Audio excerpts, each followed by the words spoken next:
kebetulan tadi pagi kelas sih Kak, terus kayak abis kelas langsung datang ke sini gitu. Wah, kalau keren banget ya. Boleh banget nih diminum ini gitu ya, nyaman atau gimana. Iya kan repot-repot banget, makasih ya Kak. Iya, kalau aku tahu ini gimana nih kabarnya hari ini?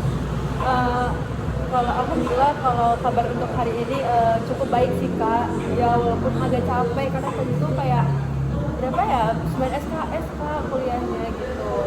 Oke, kira-kira area ini cukup banyak kan hari ini sampai membuat diri lelah. Iya bener banget Kak, apalagi kayak tugas kuliah lagi banyak banget. Oke, aku mengucapkan terima kasih banyak ke Lili yang sudah menyuruh gue datang ke sesi kita yang pertama ini. Walaupun kamu sendiri bilang tadi kamu lagi dari tugas, nah itu artinya kamu ada niatan untuk memperbaiki diri kamu. Iya sih Kak, bener banget. Harapan aku sih aku pengen berubah gitu karena beberapa kali tuh aku udah dapet teguran gitu dari dosen, tapi ya gimana ya karena susah juga loh Kak gitu, kayak emang kayak lagi benar-benar ngerasa stres banget gitu. Oke, baik. Jadi kita ngobrol santai aja ya, ceritain apa yang mau disampaikan tanpa takut. Cerita ini akan tersebar lah istilahnya. Jadi ceritakan apa yang mengganggu kamu akhir-akhir ini, dan kamu tidak perlu khawatir ketika kemudian kita bakal kemana-mana karena kita ada yang namanya atas kerahasiaan. Dan karena dalam sesi ini juga tujuannya untuk membantu kamu menyelesaikan masalah yang kamu hadapi. Oke, baik Kak, terima kasih. Mungkin ya untuk sekarang masih agak terasa lebih gugup sih Kak, tapi ya karena sebelumnya aku juga belum pernah ngelakuin sesi konseling. Iya, apa kok kalau kamu merasa itu buat kita ngomong itu wajar banget, dan kamu nggak perlu khawatir karena ini sama aman dan kamu bisa cerita semau kamu. Oke, Riri, sebelumnya kamu tahu nggak sih sesi konseling apa? Ya kalau untuk apa ya dasar-dasar doang tahu sih Kak, kayak sesi curhat, bertukar pikiran segala macam gitu. Cuma mungkin ya itu baru basicnya doang ya Kak. Kalau untuk yang lebih dalamnya sih nggak tahu. Oke, bener banget nih yang bilang kayak itu tempat kita curhat, bertukar pikiran. Tapi di sini mungkin aku sedikit jelasin tambahan ya mengenai sesuatu apa. Jadi konseling itu adalah proses pemberian bantuan secara profesional dari aku konselornya ke Riri sebagai konselornya. Nah, harapannya di sini Riri dapat terbuka untuk cerita dan tidak takut-takut. Nah, kalau aku boleh tahu itu nih, Riri ini atas kemauan sendiri atau kemudian? Kalau ini sih aku kemauan sendiri ya Kak, karena seperti yang aku bilang tadi, untuk akhir-akhir ini tuh kayak lagi ngerasa penat banget, stres gitu, kayak penuh gitu loh Kak di otak. Jadi tuh kayak aku butuh nih sesi yang kayak aku yapping terus gitu. Tapi kan kalau untuk cerita ke temen tuh takut kayak membebani dia, takut dia juga punya masalah. Jadi ya aku kayak langsung cari info-info nih soal sesi konseling gitu.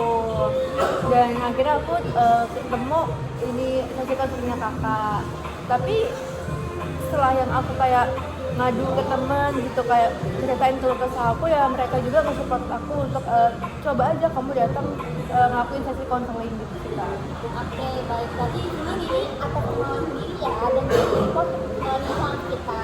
Iya bang. Nah, di konseling ini juga ada yang namanya atas kesukarelaan. Yang dimana dia bilang sendiri bahwa diri datang ke sini atas kemauan sendiri tanpa paksaan.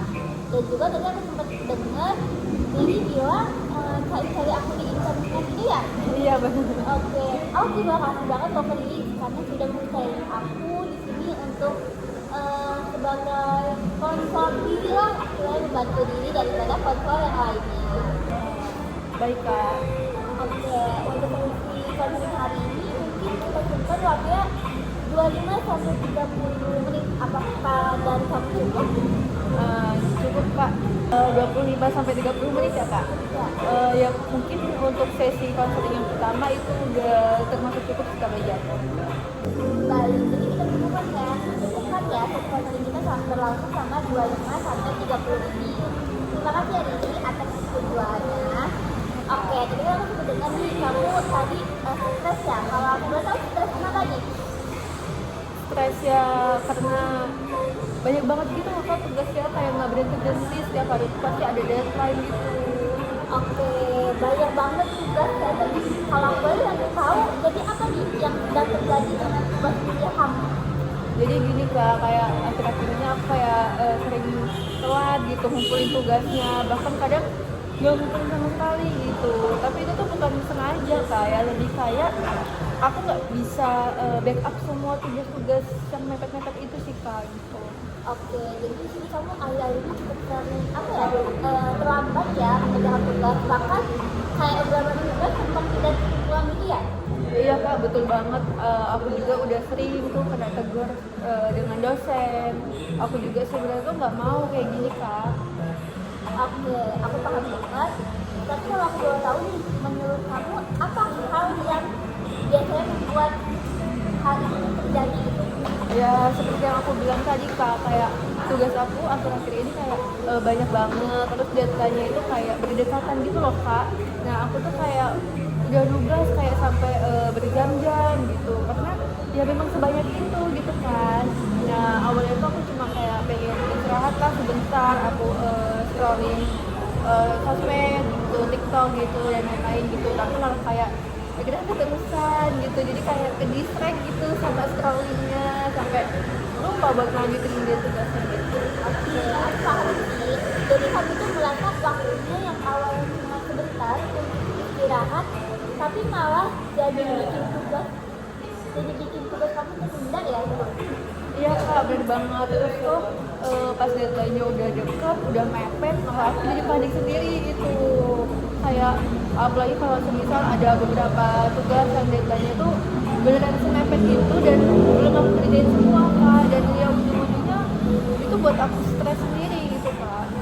Oke, jadi kamu dapat aku kesimpulan sedikit ya. Jadi kamu di sini yang awalnya niatnya buat istirahat sebentar untuk refreshing, tapi malah tugasnya jadi nggak selesai. Terus jadi ketika deadline udah deket, kamu malah panik, juga tertekan ya, karena tugas belum selesai.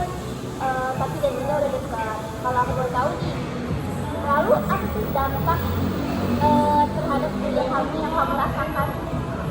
Ya dampaknya itu udah pasti jadi bikin nilai aku turun, terus kayak aku juga jadi ditegur langsung nih sama dosen.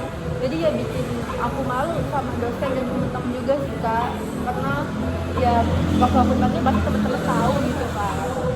Oke, berarti di sini bukan hanya nilai ya yang berdampak di diri kamu, tetapi kamu juga merasa kecewa, nggak nyaman sama diri kamu sendiri. Iya kak, bener banget. Dan aku tuh sebenarnya ya nggak mau kayak gini kan. Oke, berarti artinya kamu ini ada nih, diri kamu ini ada keinginan untuk terus berubah, jadi lebih baik, jadi bertanggung jawab. Iya kak, aku emang pengen bener-bener mau berubah gitu, karena aku juga ngerasa malu ke diri aku sendiri dan kasihan lah sama orang tua aku yang udah muliahin aku, nyokolin aku sampai setinggi ini, tapi aku malah kayak gini gitu kak. Sedangkan teman-teman aku yang lain tuh bisa loh gitu untuk kerjain semua tugasnya tepat waktu, walaupun ya emang mepet, tapi mereka tuh masih bisa memanage waktu mereka gitu kak. Oke, baik. Jadi sejauh ini kamu merasa kesulitan ya untuk mengatur waktu dan jadi menunda tugas kuliah kamu karena Ke distract gitu. distract dengan HP yang biasanya scrolling sebentar tapi kalian kebablasan.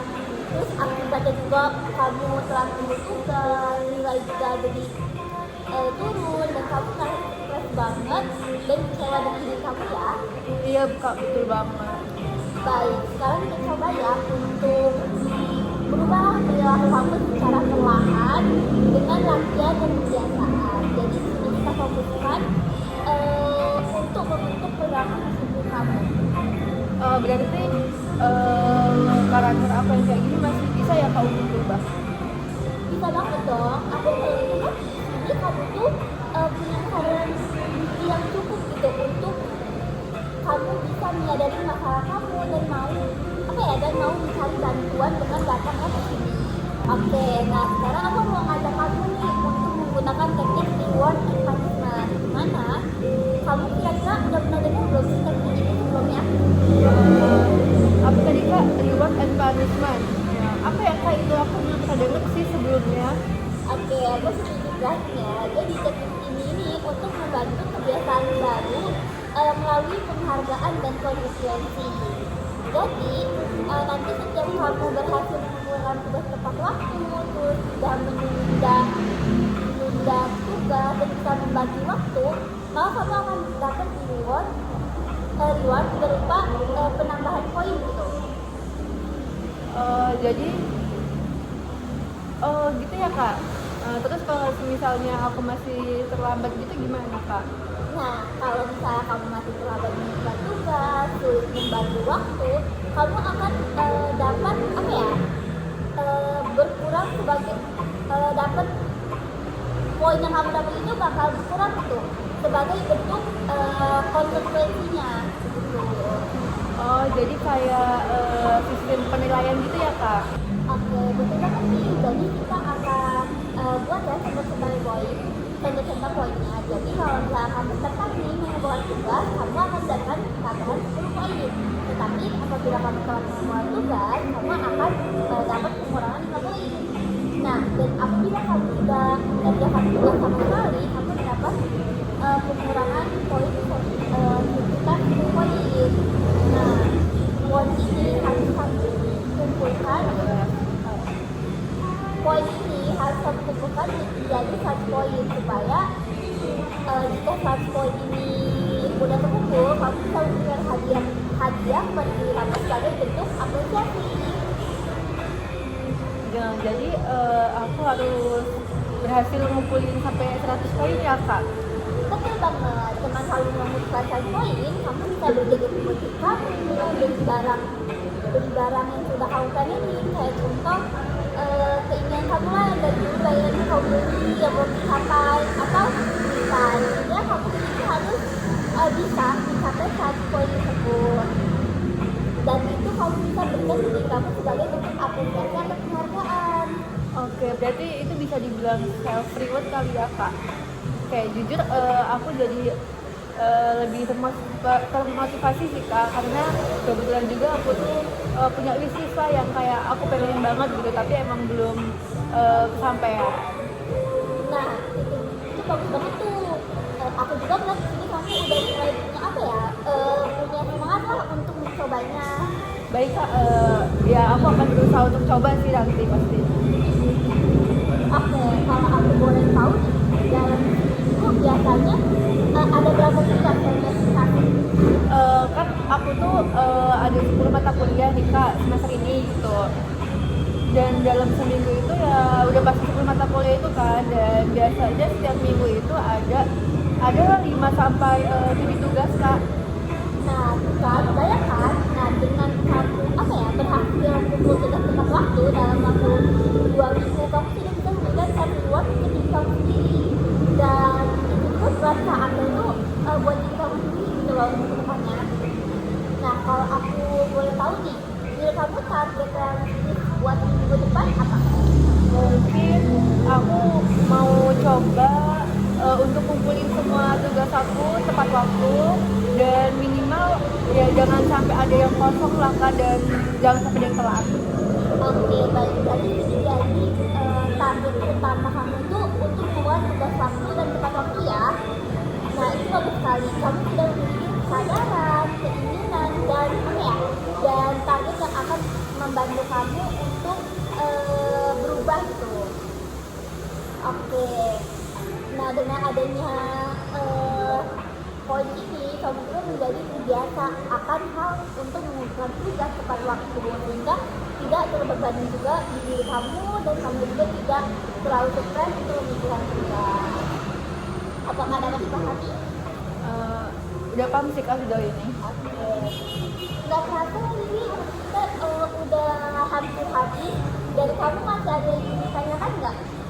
Eh, dari aku kayaknya udah cukup banget Kak, karena aku tuh awalnya ngira tuh kalau aku udah nggak bisa berubah Kak, karena kebiasaan itu kayak udah dari lama gitu loh Kak. Pas kan kayak karakter orang susah lah ya diubah dalam waktu yang Bisa. singkat gitu. Tapi yang benar-benar kerasa itu ya akhir-akhir ini Kak, kayak beberapa minggu terakhir ini tuh kayak aku dapat gambaran aku tuh kayak harus gimana ke depannya. Aku nggak mungkin dong harus bakal stuck di sini aja gitu, makanya ya aku pengen banget nih berubah gitu. Oke, baik. Sebelum kita akhiri sesi podcast ini, aku mau nanya nih ke Bibi, kira-kira bisa nggak kamu sampaikan apa sih yang kamu dapatkan di sesi konseling pertama kita ini? Jujur ya Kak, kayak saya tuh jadi benar-benar sadar kalau kebiasaan menunda tugas itu ya emang harus diubah gitu pelan-pelan gitu kan Kak. Kalau misalnya nih kita terus-terusan menunda tugas, akhirnya tuh bisa jadi nggak ngumpul tugas sama sekali, malah itu malah ngebuat kita malu dong sama dosen, nanti pasti kita ditegur gitu ya Kak. Nah terus dengan adanya reward dan punishment tadi bisa bikin saya jauh lebih termotivasi gitu Kak, buat menghindari punishmentnya gitu, buat menghindari masalah-masalah yang lain gitu, dan aku jadi semangat sih untuk ngejar target poinnya gitu. Oke, baik. Berarti kamu sudah mulai menyadari ya dan memahami bahwa perubahan itu bisa kita lakukan secara bertahap, dan kamu sudah memiliki strategi untuk memulainya. Iya sih Kak, bener banget. Baik, mungkin aku tadi udah nyatet dan mungkin bisa kita simpulkan ya di sesi kita hari ini. Jadi kamu sudah mengenali penyebab dari keterlambatan pengumpulan tugas kamu, juga kamu bisa memahami dampaknya, dan kamu juga sudah memiliki target perubahan yang sudah kita buat tadi. Dan kamu siap ya untuk menjalankan sistem reward and punishment ini. Tadi kita sudah berbicara dan aku juga udah catat, bisa aku simpulkan ya dari sesi konten kita ini, dimana kamu sudah bisa nih mengenali penyebab dari keterlambatan pengumpulan tugas kamu, terus kamu bisa memahami dampaknya yang terjadi di diri kamu, dan kamu juga sudah memiliki target perubahan yang kita coba buat tadi. Nah harapannya di sini kamu bisa menjalankan itu dengan sistem reward and punishment, tapi juga di luar itu juga harapannya kamu bisa terbiasa lah dengan hal tersebut. Nah di sini aku sangat menghargai nih keterbukaan kamu di konten hari ini, dan ini merupakan langkah yang baik banget untuk kamu menjadi lebih berkembang. Oke Kak, aku juga mau ngucapin terima kasih banyak ya ke Kakak, karena sudah mau nih ngedengerin aku, sudah mau memberikan aku arahan, ngasih aku saran, sampai bimbingan yang mungkin nggak akan pernah terpikirkan gitu oleh aku kan Kak. Jadi sekarang aku tuh tahu apa yang harus aku lakuin ke depannya. Oke, sama-sama. Semoga target kamu berjalan dengan lancar ya. Dan juga nanti kita akan melakukan evaluasi terkait perkembangan kamu di pertemuan selanjutnya. Dan di sini aku akan lihat nih poin-poin kamu kira-kira berapa yang bertambah dan berapa yang berkurang. Dan kamu harus jujur ya dengan diri kamu sendiri, jangan membohongi diri kamu sendiri. Baik, siap Kak, terima kasih banyak juga Kak udah mau meluangkan waktunya nih untuk sesi konseling kita hari ini. Terima kasih udah kayak ngasih jalan pikiran lah buat aku untuk mau berubah gitu. Mungkin kalau sesi konseling ini sudah selesai, aku bisa izin pamit ya Kak. Oke, boleh Mas. Kalau sudah ini mau kemana nih? Kebetulan ya langsung pulang Kak, karena aku tadi habis kelas dari pagi banget sampai siang, jadi agak capek gitu, dan soalnya udah mau cari juga Kak, takut macet di jalan. Oke, baik. Ini bisa aku antar